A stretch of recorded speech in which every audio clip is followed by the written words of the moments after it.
Welcome, my sweet, sweet friends, as I return from Dubai.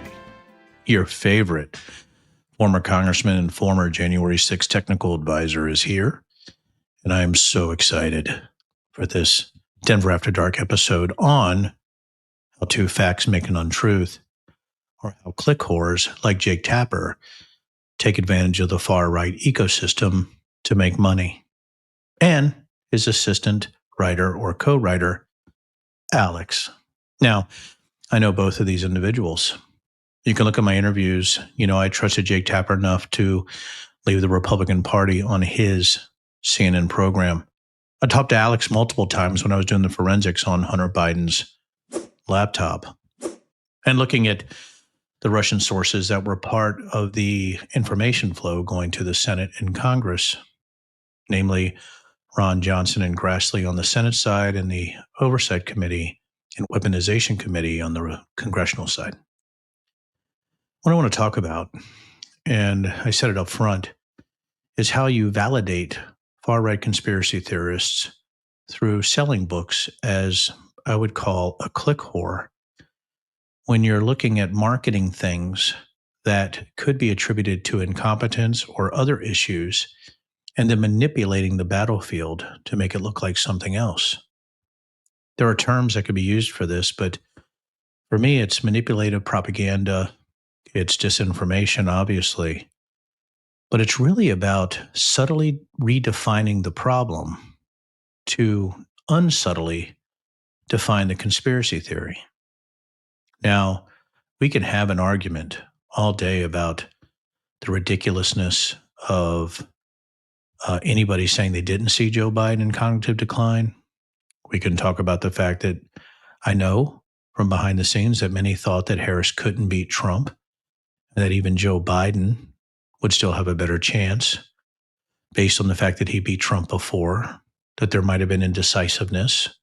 We can talk about, with me being the Virginia chair of the Republicans for Harris campaign, my insight and some of my critiques on the Harris campaign, which I don't think traveling with Beyonce in Texas is really the way to win an election. I can go into so many things, but I can also say, regardless of incompetence or regardless of bad moves by a campaign, that Kamala Harris was better than Donald Trump. Now, you could be angry because I point out facts like the million-pound shit hammer of facts and data that I like to be. You can disagree with me on it was a badly run campaign.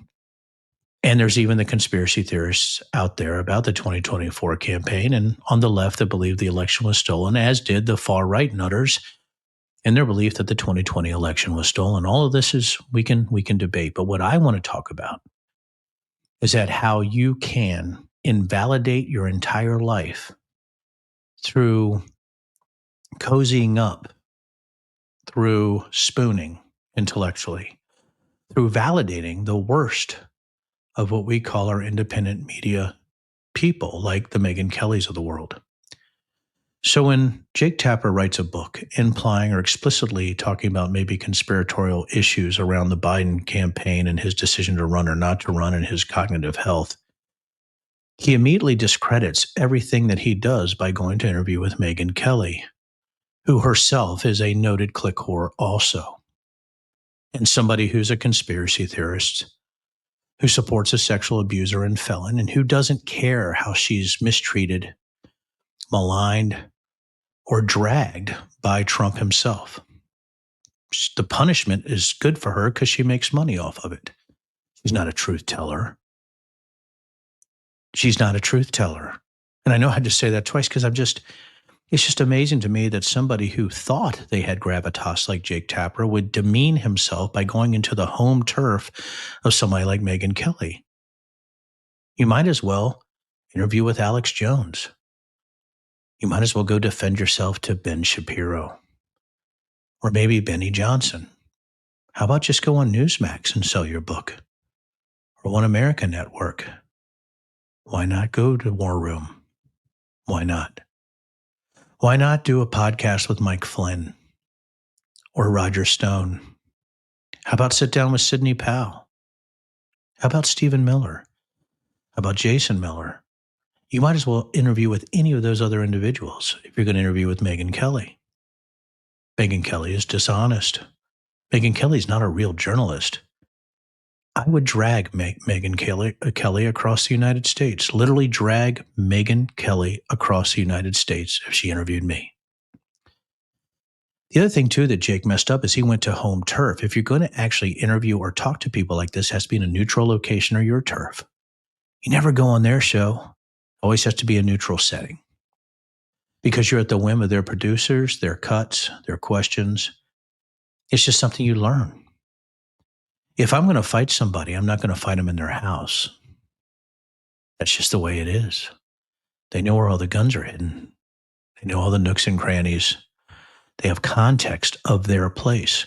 And when you go into somebody like Megyn Kelly, she is using her context, her fantasy foundation for argument. So when you write a book like this, when we're at such turbulent times in this Donald Trump presidency, we have constitutional challenges. We have congressional representatives being arrested and judges. Do you think that releasing a book on Joe Biden's cognitive decline that appeals to the worst of our reading public is your frickin' out?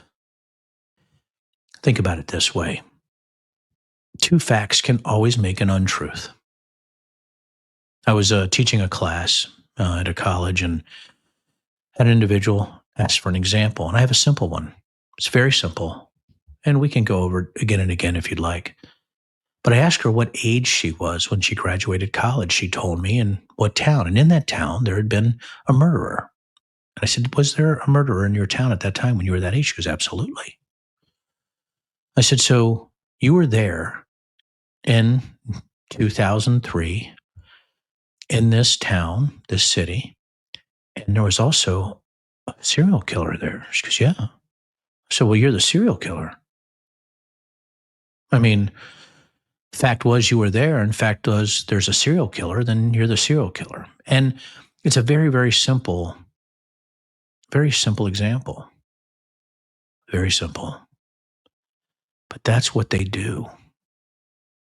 Two facts can be presented to build an untruth, or even to imply conspiracy when it could be incompetence. All of that.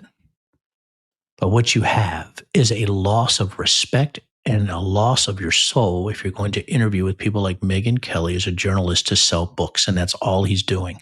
And then on top of that, to imply, the conspiracy theorists to imply that the release of the prostate cancer diagnosis is to somehow remove themselves or to attract attention to the prostate cancer diagnosis rather than the book, which must be so hot that they're going to fabricate now a cancer diagnosis or release it now in order to, divert attention from the hotness of Jake Tapper's book. That's out there. That is a conspiracy theory. But you know what else it is? It's the immoral ramblings of the fucked. That's what it is. Man, I'd love to have a real conversation about what I thought about the Biden-Harris campaign, Biden's initially, then Harris's, which I thought was a cavalcade of errors in many ways. I don't know if she could have won. No, Joe couldn't. But I do believe that there are real discussions we can have on the Democratic Party today and their incompetence in so many ways. We can have those discussions. What I won't ever accept is this ridiculous notion that you have to appeal to the far right in some way on both sides when all the far, far right is a cavalcade of nuttery. And you're going on Megyn Kelly to sell books to the very people who lack any critical thinking skills when their whole life is looking at real facts and real data like a pig looking at a wristwatch. That's all they are. Dumb, and dumber. Don't pay attention to the bullshit. Know that there are facts that can be made into untruths or conspiracy theories, and that the first time you interview with Megyn Kelly on her home turf, you have invalidated yourself as a serious individual. You're no longer a journalist. You're a propagandist. Thank you. This is Denver Riggleman. in Denver After Dark. And remember, it's going to get worse before it gets worse.